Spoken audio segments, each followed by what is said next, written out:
Recording studio Rajgir. कलहसांड गे छौड़ी मिले आई मिकी नाय हमारा प्यार के चटनी चटाई मिकी नाय। कलहसांड गे छौड़ी मिले आई मिकी नाय हमारा प्यार के चटनी चटाई मिकी नाय। हमारा प्यार के चटनी चटाई मिकी नाय हमारा प्यार के चटनी चटाई मिकी नाय। कलहसांड गे छौड़ी मिले आई मिकी नाय हमारा प्यार के चटनी चटाई मिकी नाय।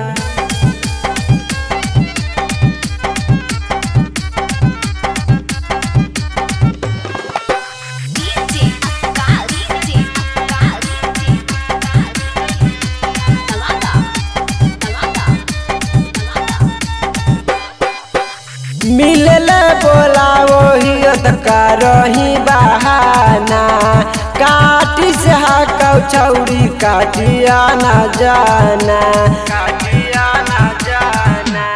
मिलले बोला वही करही बहाना काटी से हकौ छौड़ी काटिया न जाना काटिया न जाना। केकरा से पटल ही बताई मिकी नाय हे गे केकरा से पटल ही बताई मिकी नाय। कलहसांड गे छौड़ी मिले आई मिकी नाय हमारा प्यार के चटनी चटाई मिकी नाय मिकी नाय चटाई मिकी नाय।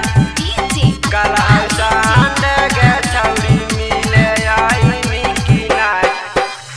ज्यादा नाई पाड़ छौड़ी जाइमी ढकार गे हो जाइमी पागल त तू जाइमी छौड़ी चाल गे जाइमी छौड़ी चाल गे।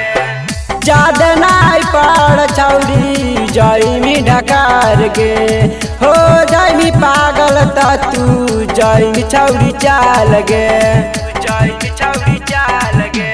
सही बताओ तू खियाई मिकी नाय गे सही बताओ तू खियाई मिकी नाय।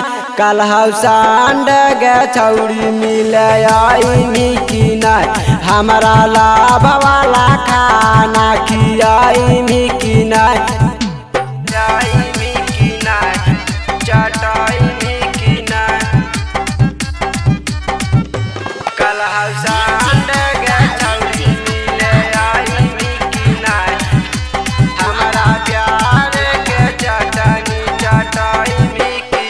अकेले धरमित देबौ मंगिया में सिंदूर गे बियम बिहरियस कहाँ जइमी तू दूर गे जइमी तू दूर गे।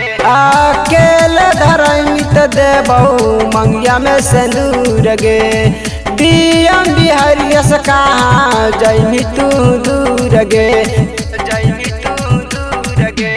आजित के कोरावा में सटाई मिकी नाय गे दीनस के कोरावा में सटाई मिकी नाय। कलहसांड गे छौड़ी मिले आई मिकी नाय हमारा प्यार के चटनी चटाई मिकी नाय। कलहसांड गे छौड़ी मिले आई मिकी नाय। Shivangi recording studio Rajgir.